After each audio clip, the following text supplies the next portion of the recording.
అంటే మళ్ళీ హోదా ఇస్తాం ఏదైనా చెప్తే చెప్తున్నదిగా అవన్నీ మేము వస్తే ఇస్తాం అంటుంది.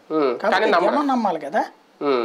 అంటే పాపం బీజేపీదని చెప్పే ప్రయత్నం ఈమె ఇక్కడ అంతే కదా. అంటే ఆవిడకి ఒకటి రిలీజియస్ పరంగా బీజేపీ మీద వ్యతిరేకత ఉంది. ఆవిడ క్రిస్టియన్ మిషనరీలు ప్రస్తుతం ఫండింగ్ చేస్తున్నట్టున్నాయి ఆవిడకి. దేశంలో క్రిస్టియన్ మిషనరీలకి అతి పెద్దదైనటువంటి చెక్ పెట్టుకొచ్చాడు మోడీ. ఎట్లాగా మనకి మామూలుగా మెడికల్ ఎడ్యుకేషన్ పేరుతో ఫండింగ్ విపరీతంగా వచ్చేది. అంటే మనం ఇప్పుడు క్రిస్టియన్ స్కూల్ ఉందనుకోండి, మనం ఇక్కడ ఫీజు కడతాం, మనకు తెలిసి ఫీజు కడుతున్నాం. కానీ ఈ పిల్లల లిస్ట్ అంతా అమెరికా వాడి దగ్గర బ్రిటన్ వాడి దగ్గర వీళ్ళకి ఫండింగ్ చేసే సంస్థ వాళ్ళకి, వీళ్ళందరూ పేద పిల్లలు చదువుకోవడానికి దిక్కుమొక్కు లేకపోతే మనం స్కూల్ పెట్టాము అని చెప్పి వాళ్ళ దగ్గర నుంచి స్పాన్సర్షిప్ తీసుకుంటారు.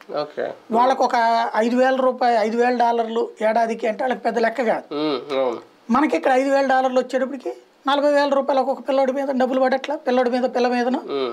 వీళ్ళకి ఏం చేస్తారు, ఇదిగో నువ్వు వీడికి స్పాన్సర్ చేసావు, నీ డబ్బులతో ధన్యవాదాలు, ప్రభు నిన్ను ఏమంటారు దీవించుగాక ఆశీర్వదించుగాక, నీ వలన $40,000 నువ్వు ఇచ్చిన ఈ $5,000 వలన ఈ బిడ్డ జీవితం బాగుపడినది కనుక ప్రభు నిన్ను ఆశీర్వదించుడు అని ఒక మెసేజ్ పంపిస్తారు. వాడు అయ్యో నా వల్ల ఒకటి బతికాడు అనుకుంటాడు. తీరా చూస్తే వాడిచ్చే డబ్బులు వీళ్ళు తినేస్తారు.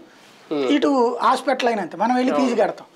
వీళ్ళు ఏం చేస్తారు, మనం రోగం వచ్చి పడి ఉంటే మన ఫోటో పంపించి అక్కడికి